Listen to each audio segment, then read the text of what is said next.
Alright everyone, we start off today with a double update here. Both my glasses and my hand are fucked. I accidentally stabbed myself the other day, and as you can see, my glasses decided to fuck off under the wheels of a bus too, so I had a really great day. Anyway, we gotta start off talking today about the whitening.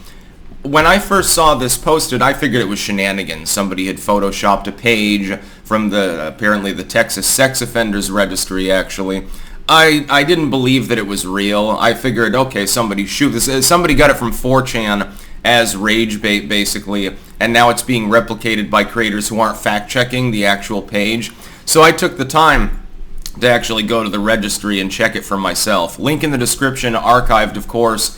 It's also still live. I archived it in case they change it and blame it on a clerical error, which is likely.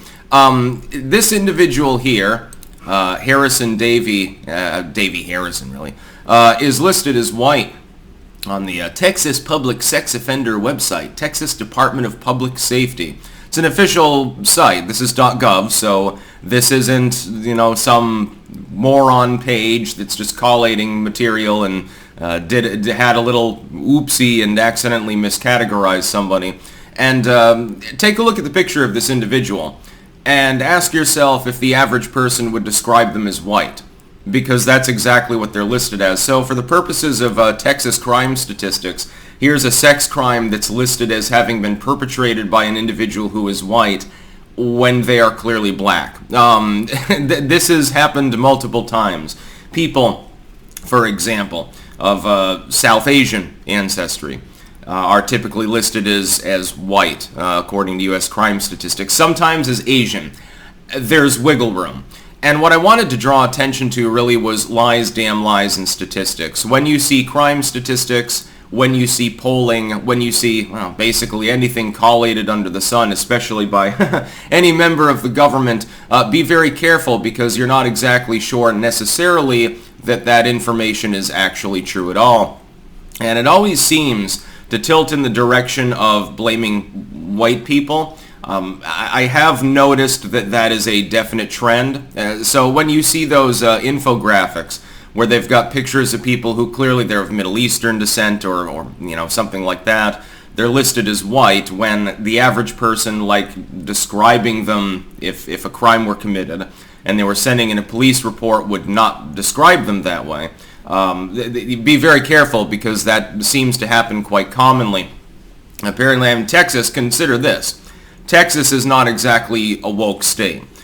They don't have a political reason or social reason why they would be doing this, but it seems to happen anyway. That's because the numbers that you see compiled on a regular basis are just jargon.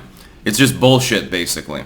You can't trust the statistics at all. I talk about this briefly in my my gun debate book, actually, with regards to statistics. When people trot them out for, argumentative purposes, oftentimes you get a conflation between, for example, school shootings versus school shootings that actually had a reason behind them. The perpetrator was attempting to, or in some cases, unfortunately, did kill people, or it could be negligent discharge in the driveway in front of the school, or even in an adjacent lot in some cases, depending on which direction the bullet's traveling.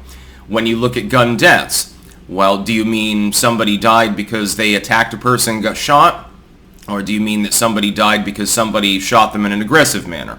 They're both gun deaths, gun-related deaths, but they're not the same thing.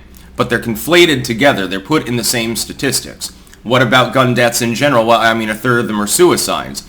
With regards to racial statistics, therefore, if you can't count on the proper compilation of that material with regards to people's race, is the crime statistics for guns, sex offender registry, anything like that even reliable?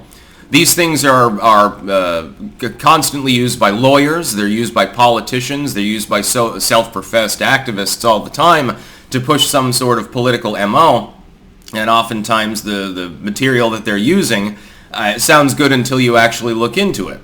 Does this mean that we have to go through the entire registry in the state of Texas to find out how many examples of this have happened? That would be interesting. What proportion of people are mislabeled as far as their race or their ethnicity or something like that, even their gender, in this data? Are we even using the correct data? When we have a debate over gun crime, over perversion, over child abuse, over anything like that, are we even working with numbers that we can rely upon? Supposedly it's from an authoritative source. Again, this is from the state government of Texas. Not necessarily known for being woke or progressive or anything like that, and yet you've got this example, at least one example, of an individual who clearly is not white being listed as white. They will probably, in the end, if they're pressured, I'm sure that they've been contacted plenty. The quartering was sharing it out, etc. Enough people are talking about this particular instance that I can't imagine they don't have 100 emails currently clogging up their inbox. So when they go into work today, like now, they'll probably quietly change it and hope that nobody archived it. Well, it's been archived. You can also go to the live page, at least as of 10 minutes ago when I checked. It still labels this individual as white. Either that, or they use the wrong photo. Somehow, inexplicably, it is possible that some government worker made a mistake. They do that quite a bit. But it's still amusing, and the problem is that if somebody crawled this data and compiled, statistically, the crime data in order to write a paper, make some sort of report on crime in Texas or child abuse or something like that, well, their data's wrong. This happens all the time. Why do you think that I'm skeptical of the so-called environmentalists that keep telling me that if I just pay more taxes that magically the world won't turn into Tatooine in the next 20 years? It's the same shit, different asshole. Now we've got a clank because I forgot to buy energy drinks. It wasn't the most well-planned day yesterday. I mean, you might notice it actually looks like I'm squinting one of my eyes slightly because of the differential in my lenses at this point. Differential, as in the crime statistics have a huge differential apparently with regards to ethnicity and race. This needs to be fixed. There needs to be like a public audit, I think, of the crime stats at this point. Like there needs to be more transparency in actually reporting these things, because apparently we've been working with the wrong data all along. There's a huge number of white serial killers and stuff that don't look white, and people have noticed this before, but this particular example went viral because it's so blatant. It's not like somebody who is, okay, they look like they might be from Kazakhstan or the Levant or something. They got labeled as white, but it's like, but they're also Asian or whatever. This isn't even like an on the edge, we're not quite sure exactly how to class this person thing. This is a black individual convicted of a relatively minor, by the way, sex offense, still terrible, but didn't apparently rape anyone at least. A black individual being labeled white in the official crime data. That's significant because you can't study the data and derive any conclusion from it and make any policy proposal, make any form of debate or argument over the subject for any purpose unless you're working with data that is reasonably true. It looks like somebody needs to go through there and see how many other untruths are being told in that particular crime statistics. That's about all. Peace out.